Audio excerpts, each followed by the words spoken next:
Jadi saya bisa panggil saya Ibu Meta. Berikut nomor HP dan email jika nanti dibutuhkan untuk izin atau menanyakan materi dan tugas. Jadi bisa dicatat.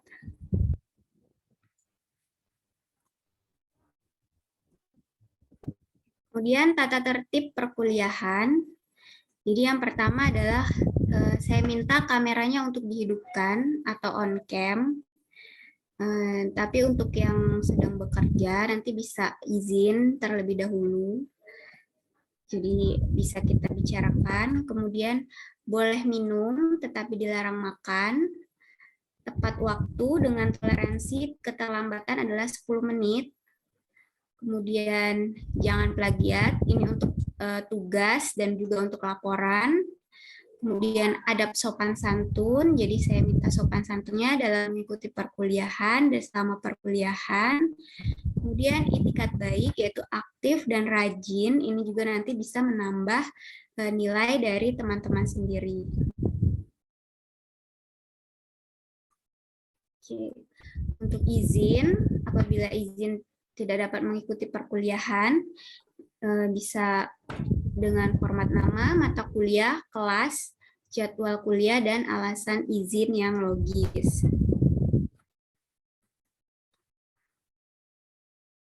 Jadi mungkin untuk izin itu 75% kehadiran itu 75% ya, 75% sebelum UTS dan sebelum UAS juga 75%. Kecuali dengan alasan yang logis itu nanti bisa dihitung dihitung hadir. Jadi tidak alfa atau tidak izin. Jadi nanti tetap dihitung kehadirannya.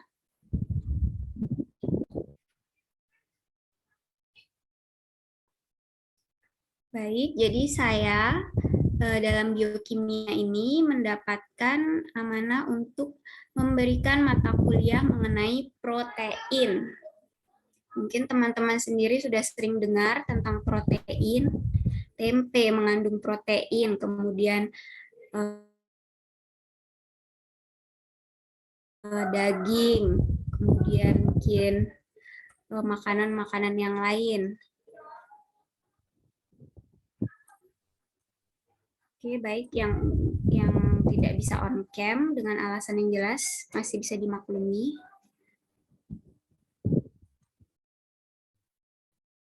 Nah, materi yang akan saya berikan yaitu yang pertama adalah struktur dan fungsi asam amino.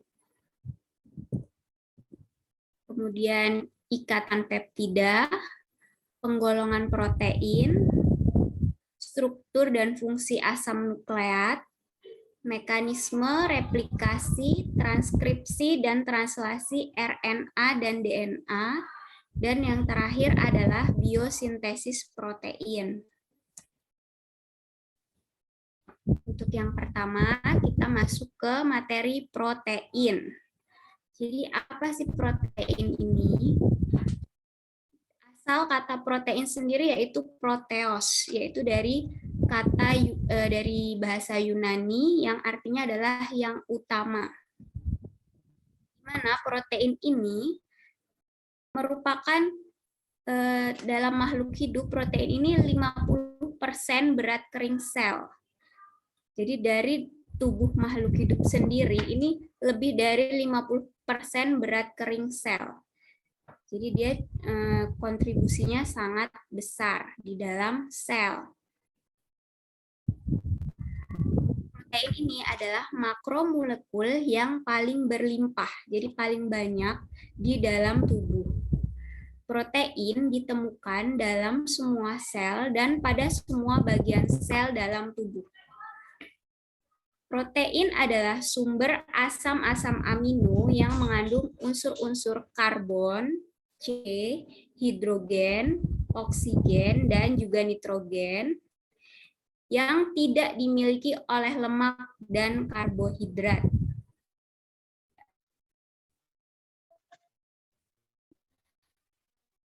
Sekarang protein di dalam tubuh.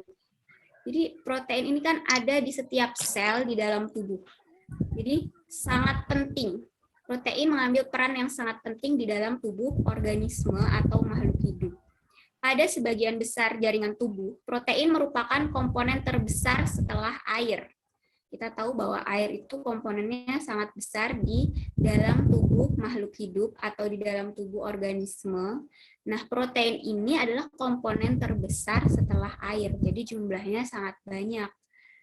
Kemudian, kekurangan protein dalam waktu lama dapat mengganggu berbagai proses dalam tubuh dan menurunkan daya tahan tubuh terhadap penyakit. Jadi karena dia ini komponen yang sangat penting, jadi kekurangan protein ini bisa mengganggu proses di dalam tubuh. Bisa bahkan menurunkan daya tahan tubuh terhadap penyakit.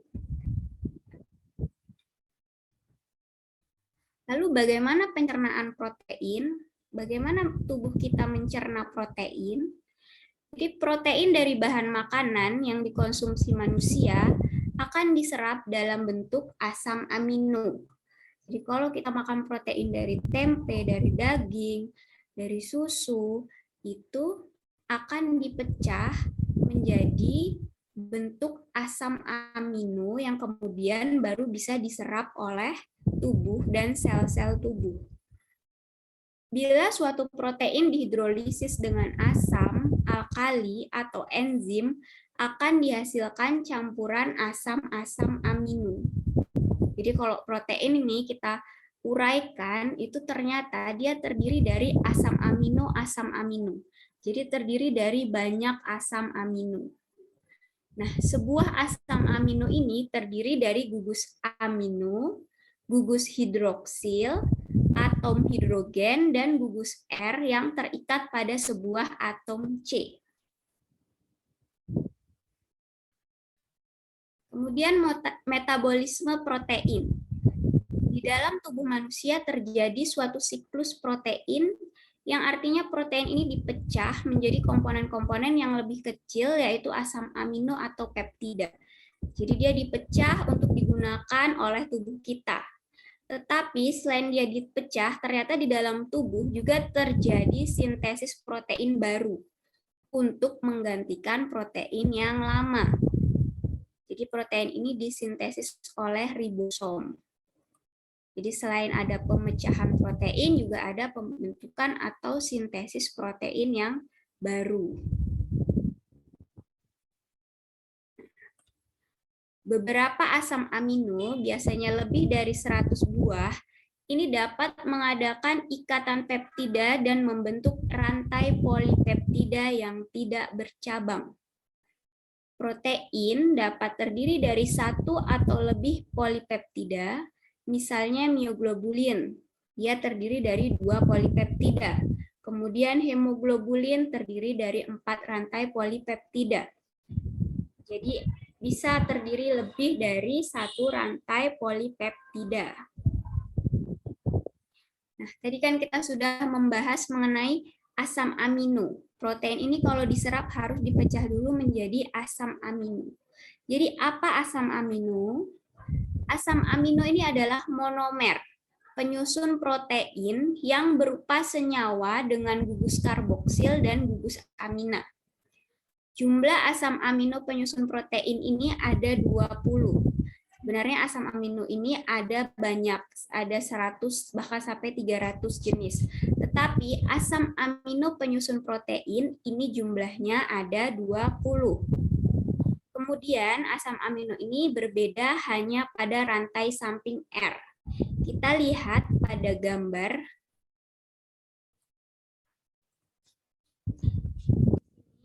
Yang berwarna ungu, ini adalah karboksil, gugus karboksilat.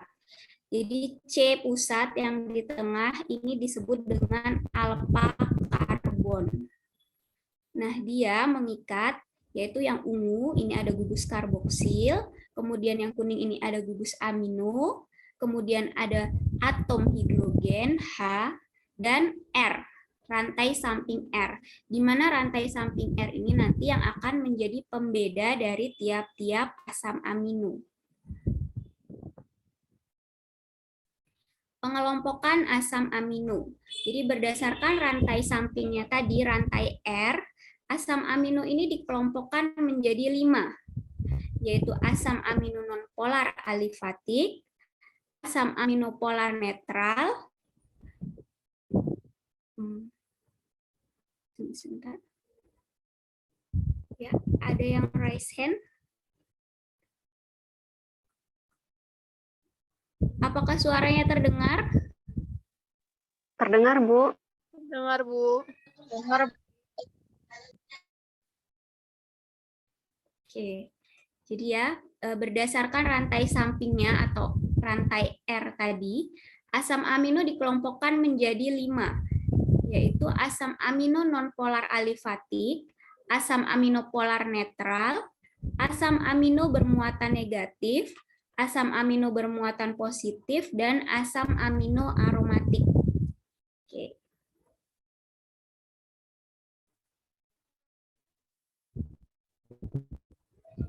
Nah, ini dia contohnya pada asam amino nonpolar alifatik.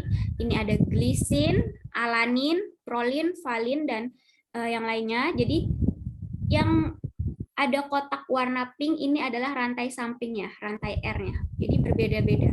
Pada glisin yaitu rantai sampingnya adalah atom hidrogen. Pada alanin CH3, pada prolin H2+, kemudian pada valin ada CH3C, kemudian pada metionin, pada isoleusin ini berbeda-beda. Kemudian pada asam amino polar netral, ini biasanya adalah asam amino yang mengikat atom O atau atom S, seperti sistein, asparagin, serin, dan lain-lain.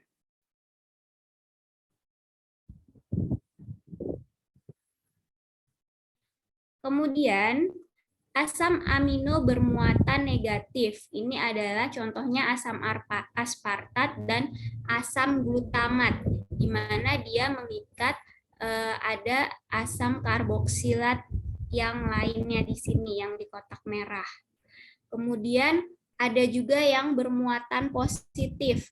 Dia biasanya mengikat ada gugus aminnya lagi, yaitu ada NH3+.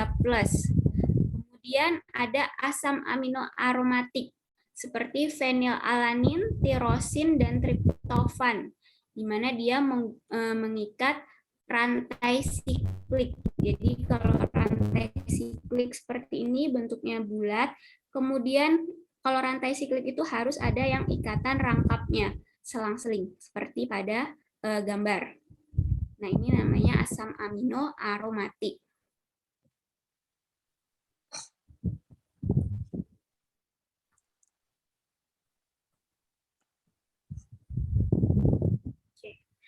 Pengelompokan asam amino.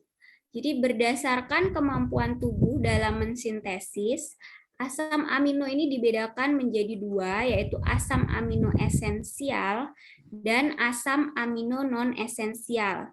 Jadi asam amino esensial, dari katanya esensial, ini berarti dia penting. Jadi asam amino ini penting dan harus ada dalam makanan. Jadi yang harus ada dalam makanan yang kita makan, karena tidak dapat disintesis oleh tubuh. Karena tubuh tidak dapat menghasilkannya, jadi kita harus mendapatkan asam amino esensial ini dari makanan yang kita makan. Kemudian yang kedua adalah asam amino non-esensial. Jadi non-esensial di sini maksudnya dapat disintesis sendiri oleh sel tubuh. Jadi bukan maksudnya tidak penting, tetap penting, tetapi dia tidak harus ada dalam makanan yang kita makan.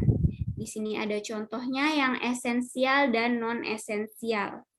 Jadi nanti kalau mau menghafal, kalian bisa menghafalkan cukup satu jenis saja, misalnya yang esensial, isoleusin, leusin, dan seterusnya. Jadi nanti yang tidak ada di esensial berarti itu adalah asam amino non-esensial.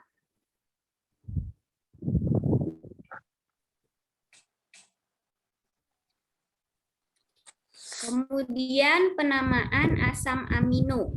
Berdasarkan IUPAC, asam amino dapat ditulis lengkap atau dalam singkatan 3 huruf dan singkatan 1 huruf.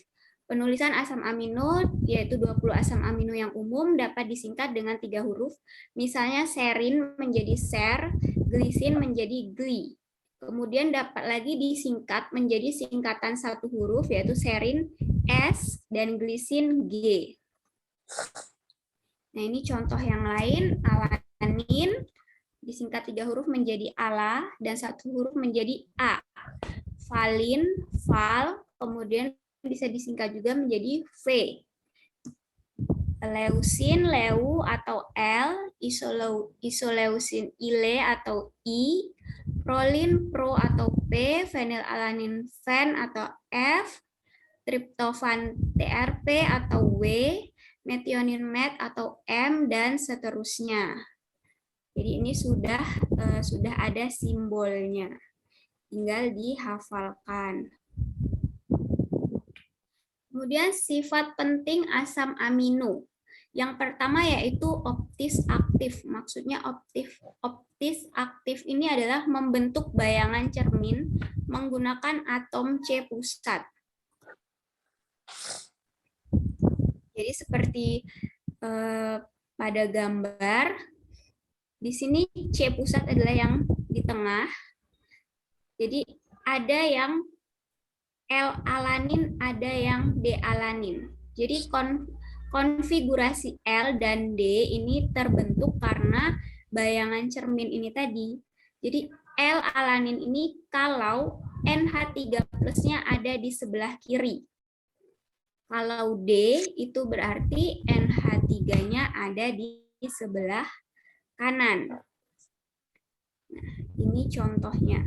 Ini namanya sifat optis aktif. Kemudian yang kedua adalah Zwitter ion. Jadi Zwitter ion ini adalah asam aminonya ini bisa bersifat negatif dan bisa bersifat positif. Di mana pada larutan asam seperti yang sebelah kiri ini, jika asam amino yang di tengah ini berada di larutan asam at low pH, dia H+ dari larutan asam ini akan berikatan dengan COO- menjadi COOH. Sedangkan NH3 plusnya ini tetap. Jadi dia bersifat positif. Itu, Mer. Siapa? Sementara pada larutan basa, tolong yang lain untuk di-mute, Mbak Admin. Pada larutan basa atau pada pH yang tinggi, asam amino ini bersifat negatif karena OH- dari larutan basa ini mengikat H+ dari NH3. Jadi di sini NH3-nya menjadi NH2, sedangkan COO-nya tetap COO-. Dia bersifat negatif. Sedangkan pada larutan asam dia bersifat positif. Kemudian yang ketiga berperan sebagai asam dan basa, ya tadi sudah dijelaskan seperti yang di Zwitter ion, dia bisa bersifat positif dan negatif. Kemudian memiliki pH isoelektrik. pH isoelektrik ini di mana terjadi kesetimbangan antara muatan positifnya itu sama dengan muatan negatifnya. Kemudian ikatan peptida. Tadi kan sudah disebutkan kalau asam amino ini dihubungkan dengan ikatan peptida. Jadi apa itu peptida? Peptida adalah gabungan 2 atau lebih asam amino yang dihubungkan dengan ikatan peptida dan berat molekulnya kurang dari 10.000 Dalton. Ikatan peptida ini merupakan ikatan kovalen yang menghubungkan 2 asam amino melalui gugus karboksil dari satu asam amino dengan gugus amina dari asam amino yang lain dengan melepas molekul air atau H2O. Jadi seperti pada gambar, di sini contohnya ada 2 asam amino. yang satu yang ada kotak merahnya, ini asam, kita sebut asam amino 1, ditambah dengan asam amino yang kedua yang ada kotak birunya. Nah, jadi asam amino yang saya beri kotak merah ini yang pertama, gugus karboksil COO ini berikatan dengan NH3+ yang di kotak biru ini. Nah, kemudian terbentuklah ikatan peptida dengan melepaskan molekul air H2O. Molekul yang mengandung 2 asam amino dengan ikatan peptida disebut dipeptida. Seperti ikatan tadi itu dia dipeptida karena dari 2 asam amino. Tetapi kalau yang mengandung 3 asam amino disebut tripeptida. Kalau 4 ada tetrapeptida, 5 pentapeptida, dan seterusnya. Kemudian penamaan peptida. Senyawa peptida dinamakan berdasarkan penggabungan asam-asam amino pembentuknya dengan mengubah akhiran in dan at menjadi il. Kecuali untuk asam amino yang mengandung gugus karboksil. Penamaannya diawali dari asam amino dengan ujung amina NH3+, NH3+ bebas, yaitu di N-terminal, dan berakhir dengan asam amino dengan ujung karboksil COO- bebas pada C-terminal. Jadi berdasarkan perjanjian, nama asam amino NH3+ ujung ditulis di sebelah kiri, dan asam amino COO- atau karboksil ujung ditulis di sebelah kanan. Nah, ini contohnya. Yang warna merah ini adalah ujung sebelah kiri N-terminal, yang biru adalah sebelah kanan C-terminal. Jadi yang sebelah kiri ini yang warna merah ini adalah alanin, sedangkan yang warna biru adalah serin. Jadi penamaannya yang pertama itu diubah menjadi il. Alanin menjadi alanil, sedangkan serin yang kedua tetap serin. Jadi alanil serin. Kemudian yang satunya, kalau dibalik, serin yang ada di depan, sedangkan alanin yang ada di belakang, kita ubah serin menjadi seril, dan alanin tetap alanin. Jadi seril alanin. Nah, ini penamaan peptida.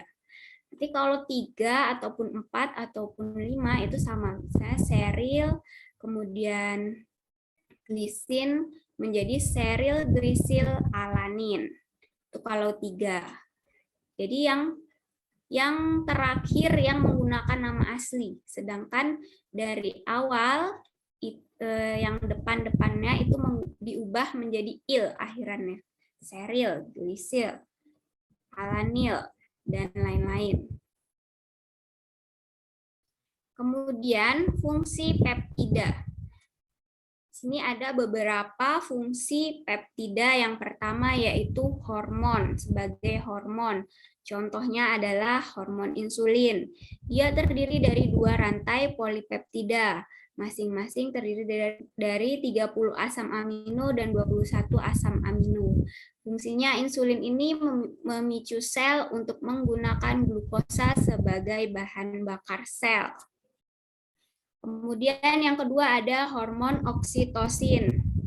Ini terdiri dari 9 asam amino. Ini dihasilkan oleh pituitari posterior, berfungsi untuk merangsang kontraksi. Kemudian ada hormon bradikinin. Ini terdiri dari 9 asam amino, berfungsi menghambat inflamasi otot. Kemudian ada juga yang berfungsi sebagai antibiotik. Contohnya ramisidin S dan tirosidin. Ini adalah peptida yang berbentuk siklik.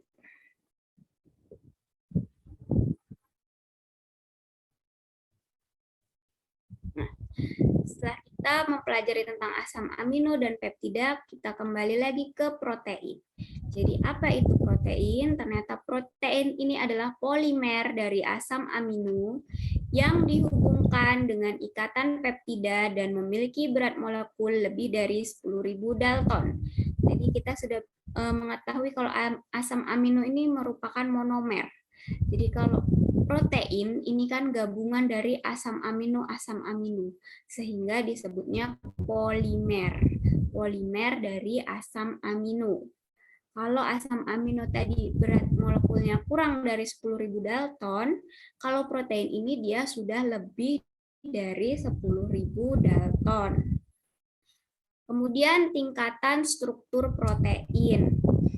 Tingkatan struktur protein di sini yang pertama ada struktur protein primer, struktur protein sekunder, struktur protein tersier, dan struktur protein kuarner. Nah, kita bahas yang pertama dulu yaitu struktur protein primer. Ini merupakan struktur dua dimensi yang menggambarkan urutan asam amino dari suatu protein beserta ikatan peptidanya. Jadi kalau struktur primer itu ternyata strukturnya hanya lurus begini saja. Jadi hanya asam amino yang diikat dengan ikatan peptida. Susunannya linear dalam satu rantai polipeptida. Kemudian struktur sekunder. Kalau struktur sekunder ini adalah struktur tiga dimensi hasil pelipatan protein akibat adanya ikatan hidrogen antara atom O pada gugus karboksil dari satu jenis asam amino dengan N dari gugus amina dari asam amino yang lain. Nah, pada struktur sekunder ini terbentuk dua jenis struktur, yaitu yang pertama alpha helix dan yang kedua adalah beta sheet. Jadi alpha helix ini terjadi jika gugus C, gugus karboksilat, dan NH2-nya ini berasal dari satu polipeptida. Sedangkan beta sheet ini nantinya ada beta sheet paralel dan beta sheet antiparalel. Ini terjadi jika CO dan NH2-nya berasal dari dua rantai polipeptida atau lebih. Gambarnya ini yang struktur alpha helix. Jadi yang helix bentuknya seperti spiral, ya, berputar-putar. Ini konformasi alpha helix ini terbentuk dalam satu rantai polipeptida yang tersusun melingkar searah jarum jam. Jembatan hidrogen terletak paralel terhadap sumbu alpha helix dan gugus R menjauh dari pusat alpha helix. Jadi terjadi ikatan hidrogen antara gugus H sehingga H dengan O sehingga menyebabkan ikatan hidrogen. Nah, ikatan hidrogen itu yang membuat dia bentuknya seperti spiral, jadi meliuk-liuk karena adanya ikatan hidrogen dari satu rantai polipeptida. Sedangkan yang paralel beta sheet ini dia terbentuknya dari dua atau lebih polipeptida. Di sini ada yang paralel, ada yang antiparalel. Kalau yang paralel kita lihat di mana C, ujung C dengan ujung C yang satunya ini sejajar. Jadi antara polipeptida satu dengan polipeptida yang kedua, ujung C-nya ini sejajar, ujung N-nya sejajar. Sedangkan kalau antiparalel, ini ujung C-nya tidak sejajar, berlawanan. Kalau asam amino yang satu ujung C-nya di depan, sedangkan yang satu ujung C-nya ada di belakang. Nah, ini yang beta sheet. Jadi dia itu bentuknya lembaran. Kalau yang ini kan dia bentuknya spiral. Kemudian yang ketiga yaitu struktur tersier, di mana interaksi antar gugus pada rantai samping asam amino ini terjadi ikatan hidrogen, ada juga ikatan ion, ikatan disulfida, gaya van der Waals, dan juga ada ikatan hidrofobik. Jadi struktur tersier ini menunjukkan kecenderungan polipeptida membentuk lipatan atau gulungan. Jadi seperti pada gambar. Jadi pada atom COOH-nya ini dia ada jembatan hidrogen. Kemudian ada juga yang berinteraksi hidrofobik. Kemudian ada juga yang membentuk jembatan disulfida. Ada yang membentuk ikatan ionik. Jadi inilah yang membuat dia berlipat-lipat. Nah, kemudian struktur kuartener. Struktur kuartener ini ternyata tidak berbeda dengan struktur tersier. Jadi bedanya ini dia hanya terdiri dari 2 atau lebih polipeptida. Kalau tersier tadi kan hanya terdiri dari 1 polipeptida. Kalau ini bisa terdiri dari 2 atau lebih polipeptida. Jadi seperti pada gambar. Pada gambar ini kan ada 4 warna, ada kuning, oranye, biru, dan hijau. Jadi ini mewakili polipeptida 1 dengan polipeptida yang lain. Jadi dia ada banyak polipeptida yang terbentuk. Nah, ini kalau kita lihat keempat tingkatan struktur dalam protein. Jadi ada yang struktur primer, ini dia hanya linear, lurus saja. Kemudian struktur sekunder, ini dia ada yang alpha helix dan ada beta sheet. Kemudian struktur tersier, ini lebih kompleks lagi, dia membentuk lipatan-lipatan juga. Kemudian ada struktur kuartener yang terdiri dari lebih dari 1 polipeptida. Kemudian jenis protein. Di sini jenis protein ada 2, yaitu protein fibrosa atau fibrous dan protein globular. Kalau protein fibrosa ini adalah protein jenis paralel single axis atau dia bentuknya memanjang karena rantai polipeptidanya memanjang. Contohnya adalah pada kolagen, yaitu penyusun tulang dan jaringan ikat.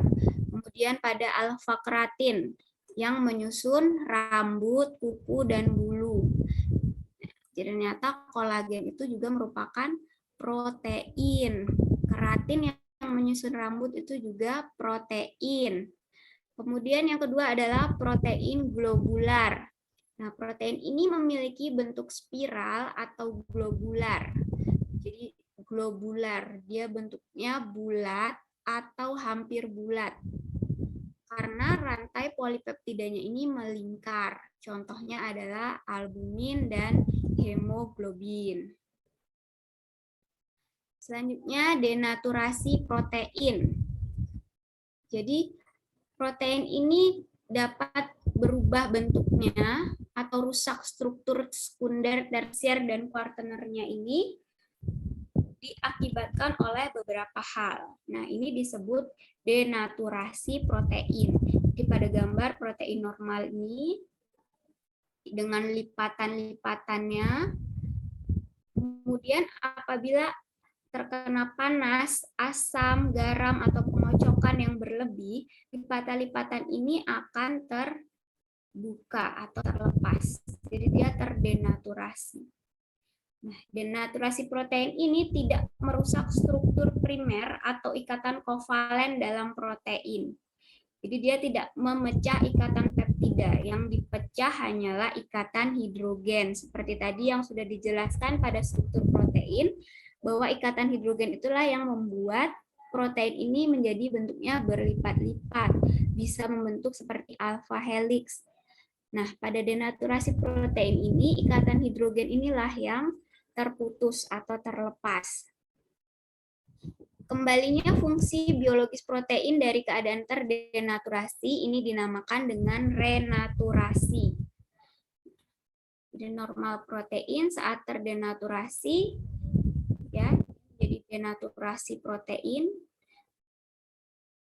Tapi pada saat hal-hal yang menyebabkan denaturasi ini sudah hilang, protein ini bisa mengalami renaturasi atau kembali lagi ke protein yang normal, struktur yang stabil. Apa saja yang dapat menyebabkan denaturasi protein? Yang pertama yaitu bisa dari panas dan radiasi sinar ultraviolet. Jadi terlalu panas ini bisa memecah atau melepaskan ikatan hidrogen. Kemudian larutan urea juga. Kemudian pelarut organik, asam dan basa kuat, detergen, garam-garam dari logam berat, Hg2+, Ag+, dan Pb2+, seperti ion perak, ion merkuri, dan juga ion timbal. Kemudian dapat juga karena pengocokan kuat. Ini bisa membuat ikatan hidrogen pada protein terputus. Sekarang kita sampai pada fungsi protein. Jadi beberapa jenis protein berdasarkan fungsi biologisnya. Yang pertama yaitu berfungsi sebagai enzim. Hampir semua reaksi biologis ini dipercepat atau dibantu oleh suatu senyawa makromolekul spesifik yang disebut enzim. Jadi kita tahu kalau enzim ini mempercepat suatu reaksi. Dari reaksi yang sederhana seperti reaksi transportasi karbon dioksida sampai yang sangat rumit seperti replikasi kromosom itu membutuhkan enzim. Seperti contohnya ada enzim heksokinase, sitokrom C, dan juga DNA polimerase. Jadi enzim-enzim ini merupakan protein. Kemudian yang selanjutnya adalah sebagai alat pengangkut dan penyimpan. Jadi banyak molekul dengan massa molekul yang kecil serta beberapa ion dapat diangkut atau dipindahkan oleh protein-protein tertentu. Misalnya hemoglobin dapat mengangkut ion oksigen dalam eritrosit, sedangkan mioglobin mengangkut oksigen di dalam otot. Kemudian sebagai penyimpanan ada ovalbumin, yaitu protein pada putih telur.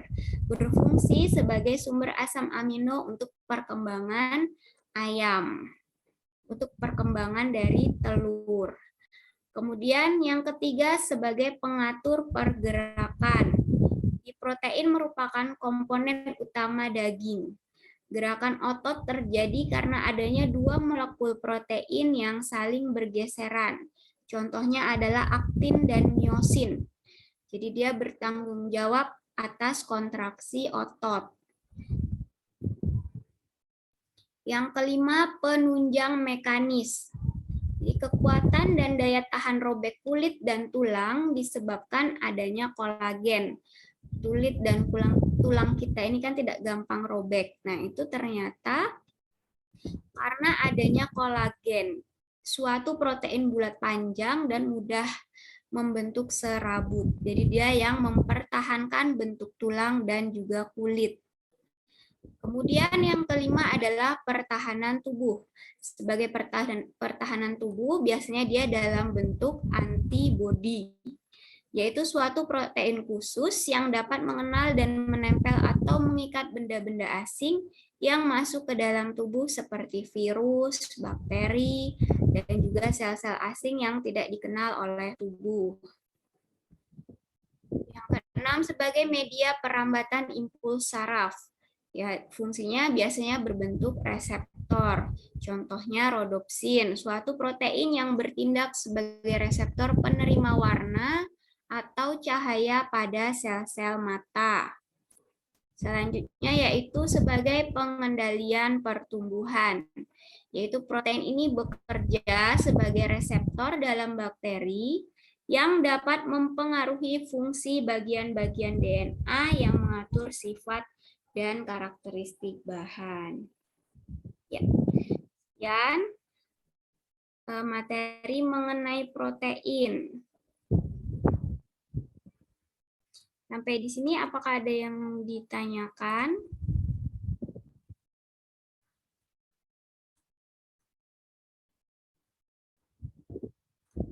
sudah hadir semua ya. 34 mahasiswa. 32 ya berarti.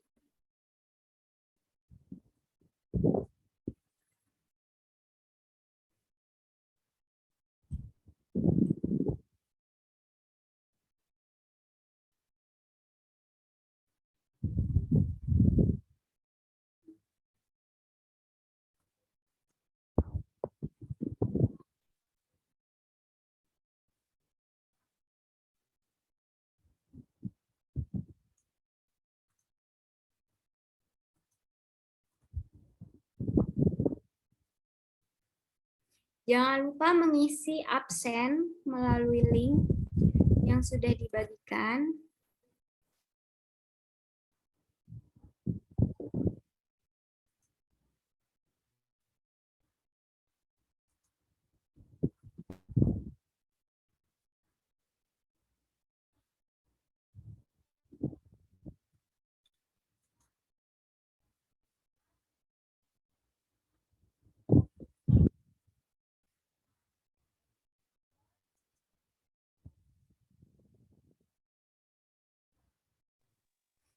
Ya, dari teman-teman, apakah ada yang ingin ditanyakan mengenai protein, asam amino?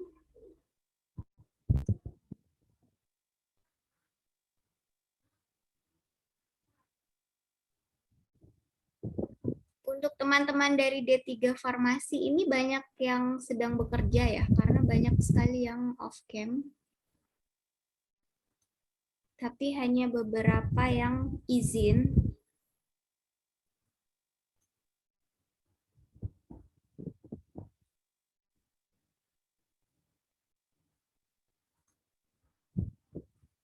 Saya akan screenshot dulu sebagai bukti ya.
Ini yang izin off cam, Selvia, Komang, Abdul Hari, April,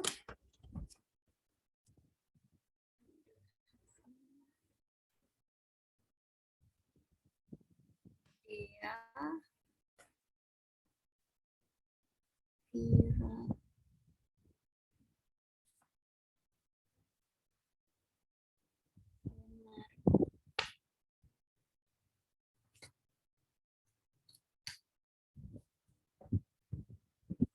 baik, kalau sudah mengisi absen dan tidak ada yang ditanyakan, kita cukupkan kuliah pada sore hari ini.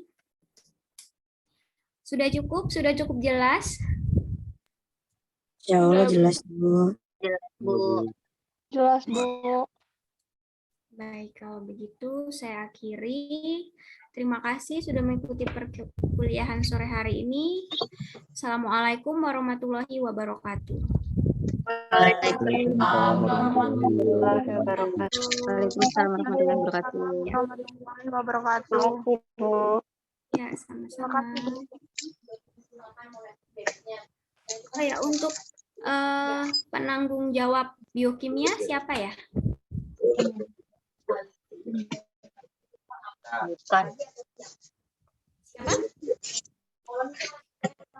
Kak Enda, Bu. Saya, Enda. Bu. Oh ya, Enda. 830.500. Baik. Oke, terima kasih. Saya izin live ya.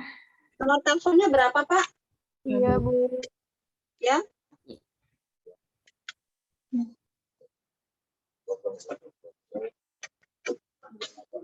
Sembilan 98.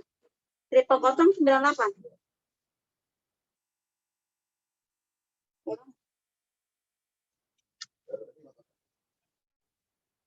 Rp30.500. Atas nama siapa, Pak?